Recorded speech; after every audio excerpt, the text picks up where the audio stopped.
but that's what you said about the Bears. You said that the Bears game wasn't even going to be competitive, and they beat the Bears. They're going to come home. They're going to be refocused after 2 bad road games, 2 bad conditions against 2 good teams. They're going to be refocused, and Tennessee's not all that. They were tied with the Colts 17-17 halfway through the fourth quarter when a couple of things went their way, and all of a sudden 2 touchdowns later was a blowout. So Tennessee's not that great of a team. I'm not saying that, and Derek Carr has owned the Titans. Okay. But just like the Chiefs have owned Derek Carr. The situation with Carr, and I don't criticize him for a lot of the other things that people criticize him, okay? But you have to beat the Chiefs. I understand, but right now we have to beat the Titans. Next game. No, but I'm talking long term because Derek Carr is the conversation right now, and the bottom line is he hasn't beat them 2 times in 12 games. Look, 2 times. I understand. Like and you don't said, tell me about bad teams. Because you know what? I see other quarterbacks with bad teams. I see Russell Wilson with a good team with a bottom level defense. People complaining about the Raiders defense. The Raiders defense played great on Sunday. It had its moments with penalties and missed assignments. They did. They only gave up that one long play, which we talked about in the keys of the game. There was only that 147-yard. They gave up 20. They gave up 26 points, which is too much to be. You can't give up more than about 22, 24 points on average. So they gave up. But against Mahomes in that offense, you knew that was going to happen, right? So you had to. They're going to get over the hump. Look, like you said in your article yesterday, they are a promising young team. And I feel like they have the right people in the front office for long-term stability and success. And we're seeing those like-minded players on the field as well. So they've got the foundational pieces in place. And, they're trying to build. And I think eventually, I'm even saying as soon as next year, they're going to be a solid team. But wait a minute, though. Does that mean you think Derek Carr should be there for the I believe Derek Carr fits right into this system and what they're doing. And like I said with the evaluation, you can't – you're just evaluating him. You have 6 years. No. He was injured for 2 of those years. Oh, there's always an excuse, though. No, that's not an excuse. There's the guy always broke his an leg, excuse. And then he broke his back the next year. But then he didn't have players. He had a bad team. He had a bad offensive line. He didn't have because receivers. all of a sudden they're in a rebuild. Now, yesterday, receivers were awful. First of all, they didn't get open. They didn't get open. We were watching the game together, and they were just running sloppy routes. They were, and they were running into each other. It was crazy. So I'm giving Derek Carr that because if you can't, there were times when he had the ball in the pocket and he couldn't throw it anywhere. That's not his fault. Right. And it's not his fault that his offensive line is falling off as the year goes on. But until the last drive, one wide receiver had a catch for 8 yards. I know. Until the last drive of the game. So again, young team, they need to fill in these spots. And we got to take a break. Oh, man. We're just getting rolling. When we come back, we're going to talk more about this. Chaz is also going to give out a game ball to somebody on the Raiders because it's not all negative. We have positive things to say as well. There was a lot of positives. There was. He's also going to give us who he'd bench. Yeah. The guy who he was going to bench got cut. But that's the guy I'm benching. That's the guy you're benching. All right, we're going to step aside. You're listening to the Silver and Black tonight here on CBS Sports Radio 1140.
40. When you need inside info on your Raiders, you'll find it here. This is Silver and Black Tonight on CBS Sports Radio 1140. Indeed, it is. Welcome back. Silver and Black Tonight here on CBS Sports Radio. Come with us on Sundays on a magic carpet ride, 8 to 10 a.m. Silver and Black today, where we preview the game of the day. We'll have guests this week, including Evan Grote from Silver and Black Pride. He's going to join us, and other guests as well. All right, let's get back into this. First of all, Chaz, before we get onto your game ball and who you'd sit, and in this case, who you'd cut, You already gave away the big reveal. I want you to answer a question for me. All right.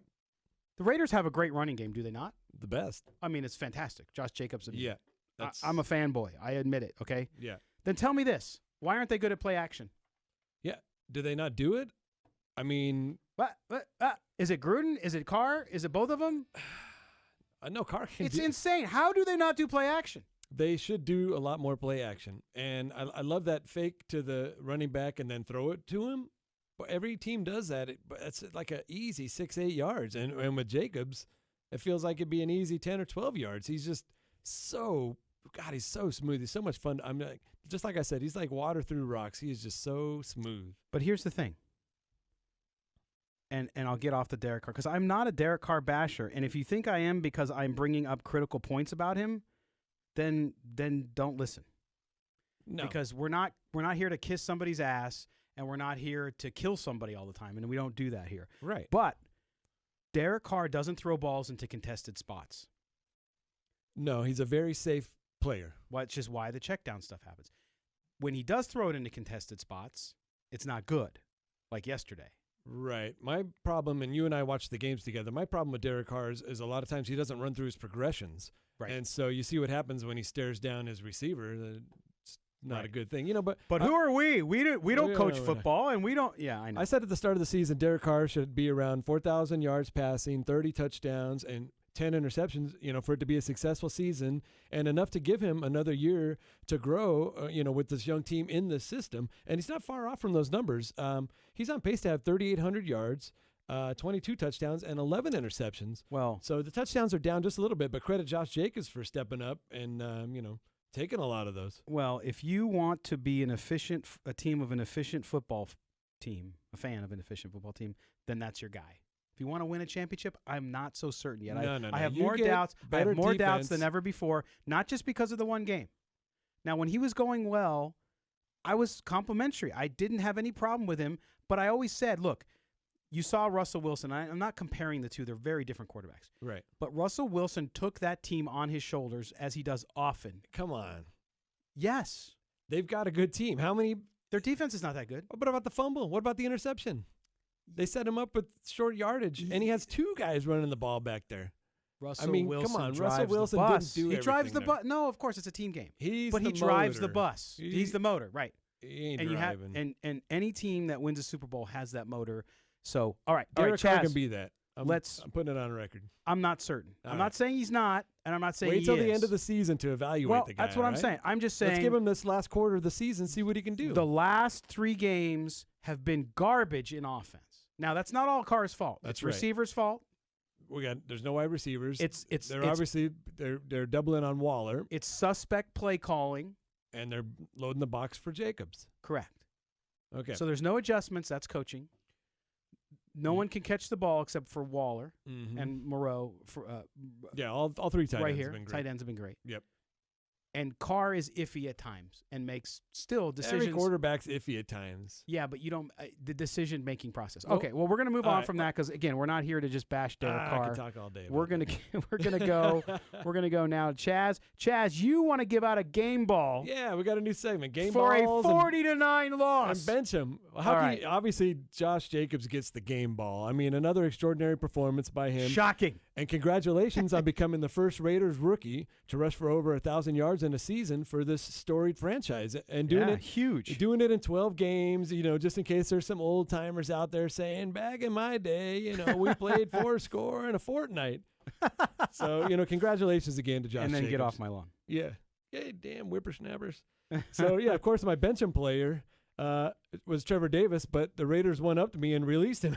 So if you hadn't heard the news, the Raiders activated linebacker Markel Lee from the IR, and to make room on the roster, Trevor Davis was the casualty. And, Davis looked great in his first 2 games in Indianapolis and that next week in London against the Bears, but he hasn't touched the ball in 5 games, 0 receptions, no runs, nothing. So when the Raiders had that 4th and 1, and you and I were watching the game, we saw Jacobs, jogging off the field, and we looked at each other and almost simultaneously both said, Ingold, and so did the rest of Arrowhead Stadium. Like, everybody knew Alec Ingold was getting that 4th and 1, and when they handed it off on that end around, I thought, boy, that was the greatest. It was brilliant. And it looked like he had it no problem.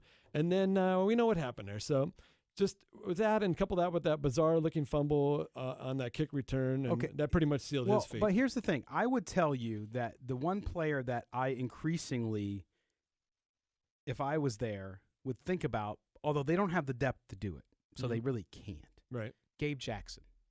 Since his injury, and he got the last 2 games. Right. And I like Gabe Jackson. I think he's a great player. Yeah. Don't get me wrong. But we're seeing the offensive line breaking down a little bit. Down. Been a few more sacks. Not the running game hasn't been as effective. But that happens. It's an NFL season. It is a war of attrition. Yes. Okay?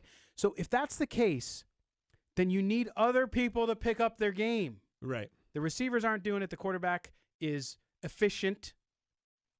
Like you said, it's a long season. It's spotty. The offensive line was great for a while. The defensive line showed up for a minute there. Even the DBs, a couple of pick sixes. Everybody has kind of showed. They've gone up and then they've gone back down. There's been the pitfalls. So, that's part of the growing process. And that's what I'm talking about. You get all this together. You have another great draft. You got a lot of money for free agency. Put it all together. And next season could really be, something. You just, during the season, you need to have some things go your way. You need to have a ball bounce here or there. And, it could happen for us. We talk about the turning point in the game, and I feel like that pick 6 thrown by Carr just before the half was a turning point. But, like Josh Jacobs said, they kind of that took away what little hope was left. But credit the players. They weren't bowing their heads, Guys like Morrow and Hankins and Crosby, they kept the energy level high, and they played hard till the end. No, they did. And that's the thing, again. I'm getting fired up about the conversation just because it was frustrating to watch. But at the same time, I'm not losing. To build a long-term championship team, you're not going to do it in 1 year. You don't go from 4-12. I mean, maybe there's examples of it happening occasionally. You're not going to go from 4-12 to the dreaded Patriots in one season, right? You got to build a long-term winner. It takes time. Right. The plan is working. I feel like it's working. It's working, and yes, they screw the pooch occasionally. They're 6-6. Like the last 2 games. Theoretically, we thought right now they were going to be 4-8. So, absolutely. They're 2 games ahead of the schedule, in my opinion. Or worse. Well, with that long road trip, remember? That's true. They could have come off 1-7. Yeah, easily. They could have started right? the season 1-7. So credit to them, credit to the coaching staff. Right. But now you're at that point. People have figured things out. You're at that point where people are getting tired. Attrition, as I mentioned before. So you have to mix it up. I want to see them come out against the Titans, and I want to see John Gruden mix it up because he owns it. Now, in those words we heard from the press conference, I think he's taken too much. And that's just his way of taking pressure off his team, which I understand.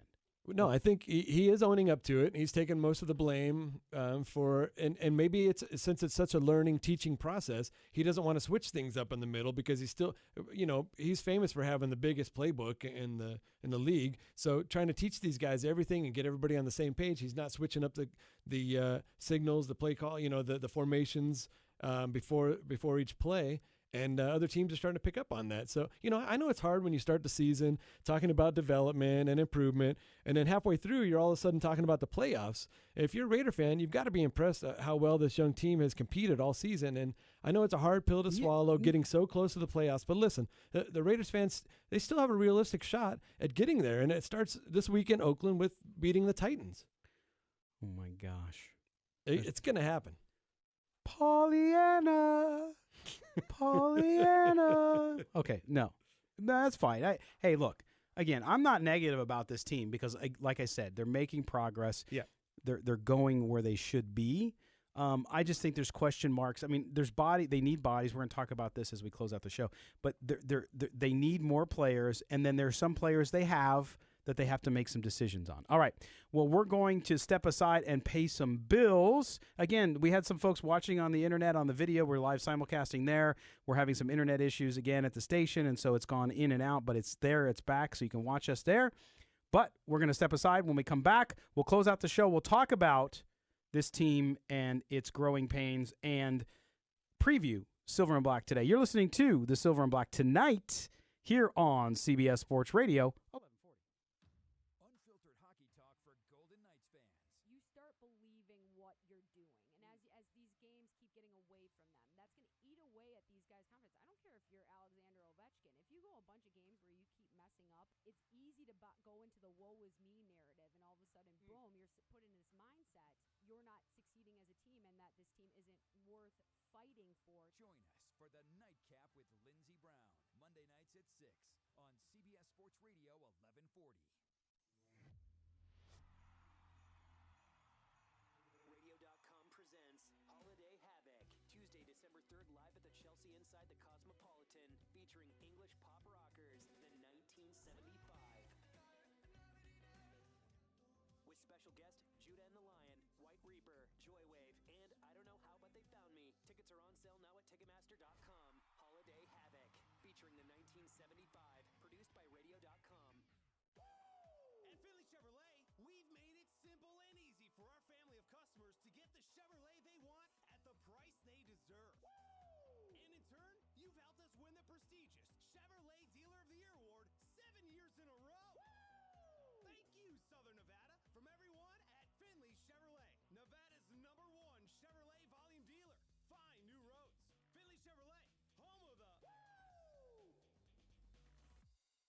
Sign up today for a new William Hill Nevada mobile sports account, and you can earn a $50 bonus on top of your original $50 or more deposit using promo code GET50. That's promo code GET50. The William Hill Nevada mobile sports app allows you to bet on the go from any iPhone, iPad, or Android device from anywhere in Nevada. Sign up today and you'll never miss another bet. With the largest wagering menu, the mobile sports app features live in-play betting on football, basketball, baseball, hockey, soccer, and tennis. For more information, visit williamhill.us. William Hill is a proud partner of the Vegas Golden Knights. Healthcare needs can sneak up on us unexpectedly, so we often choose a health facility quickly and without doing much research. But it doesn't have to be that way. The state of Nevada licenses and inspects a range of health facilities, from hospitals and nursing homes to surgery centers, halfway houses, treatment facilities, and more. Inspection and complaint information are available free online at findahealthfacility.nv.gov.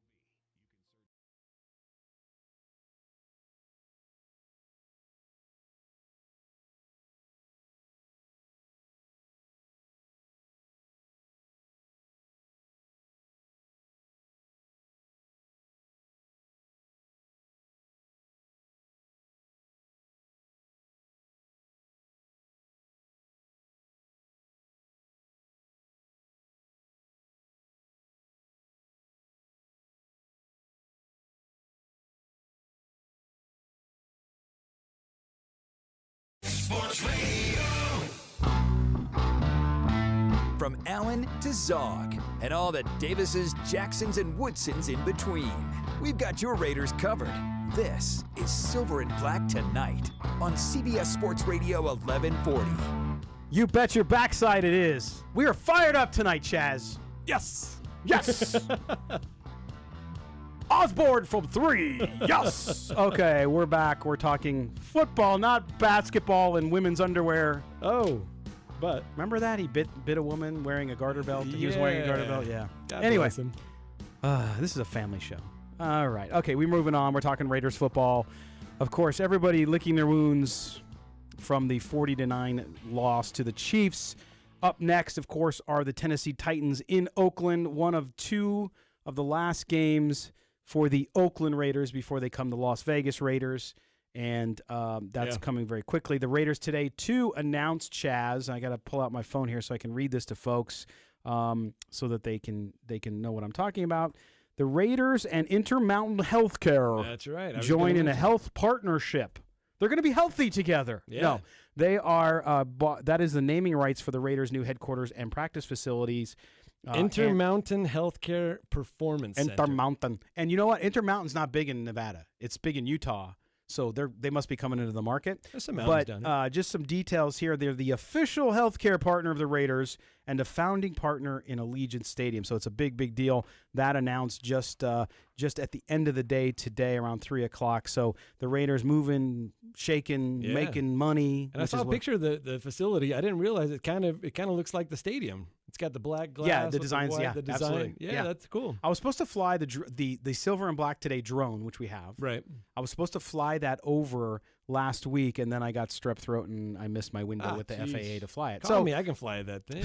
Gee, what's it take? All right, Chaz. So here's the deal. Good progress. I again, like you said, there's 4 games left. I think definitely they win 1 and could win 2. Okay. All right. 8-8. I think 8-8 would be awesome. 8-8 would be great. So that's 2 wins. What are you, Don King? 8-8 would be great. Forget about it. I really want to see him. You know, we talked about it with Kelly Kreiner on the Sunday show and how playoff experience really elevates. I mean, you look at the Baltimore Ravens with what they're doing this season. They made the playoffs last year. They had a home game. They lost, obviously, to the Chargers. But they just saw the intensity. They saw what it takes, to bring it.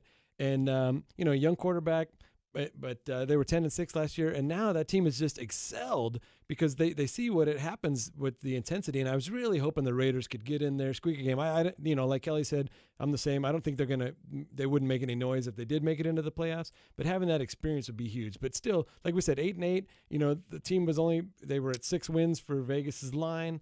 Anything over that's going to be just phenomenal. And our longtime listener, going back to our early podcast days, Corey Sanford, who's watching us on Periscope, asked the question, did this team exceed my expectations for the season? Yes, absolutely, because I bet the under. I bet the under. I bet 6-5. I bet it was 6.5, I should say. Is it 6.5 was the over-under that I got it back in July. Right.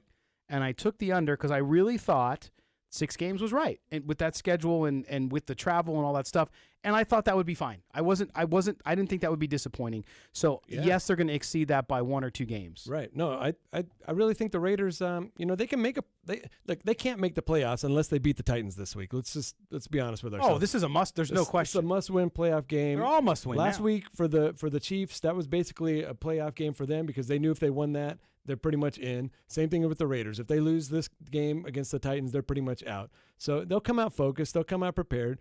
And don't forget, like I just said, they're 5-1 at home this season, and that home crowd, they'll bring the energy that the Raiders need to push. Bring forward. The pain. Yeah. Well, and again, I want to talk about pain. No, it's not a sponsor lead-in. Listen, folks, in the Raider Nation, people are getting all upset and they're fighting. I see people blocking each other because one doesn't like Carr and one likes Carr. It's like Raider Nation violence on violence. It's terrible. It's terrible. You shouldn't do it. I mean, I grew up a Charger fan. We talk about it all the time. Yep. And I never saw Raider fans fighting. Now I see them fighting on Twitter all the time. We fight it's really weird. And I should, because again, the future's bright. The Raider fans are passionate fans. They're amazing. They're amazing. I used to not think that, of course, when I was younger and would wear Charger jerseys and hold Raider hater signs and all that. Those were the days. But no, here's the deal. This team is on the right track, and they call it growing pains for a reason. Right. It's not because it's not easy. Yeah. Because you're getting closer. You're seeing the progress. You're seeing him inch towards respectability. You're seeing him inch towards a playoff spot, being a playoff team. You're seeing Josh Jacobs. You're seeing Max Crosby, a 4th-round draft pick playing like a 1st-round draft pick. And they're doing it as a team. They're doing it together. We don't have this transcendent player, Lamar Jackson, Patrick Mahomes. These guys, obviously, you're going to put a team. Oh, wait a minute. You don't have a transcendent quarterback? Hey, okay. I just want to make sure. He's a team guy. He's a system guy. And it keeps the balance there. If you have a good running game, good passing game. Balance. You need good balance to win games. And you also need defense. You need offense and defense. The offense has been very efficient. The defense has been a little lacking this season. It's been efficient, but it doesn't score points. It hasn't scored points. And that was the problem in the beginning, and now we're seeing it rear its ugly head. And again, I want to underscore this. We have just a few seconds left here, Chaz, a few minutes left. No. It is coaching, too. Coaching has to be in.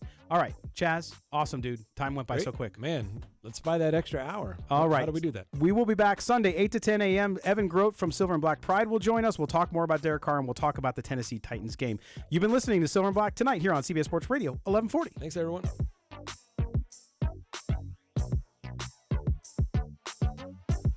From office parties to family get-togethers, if you tend to overdrink...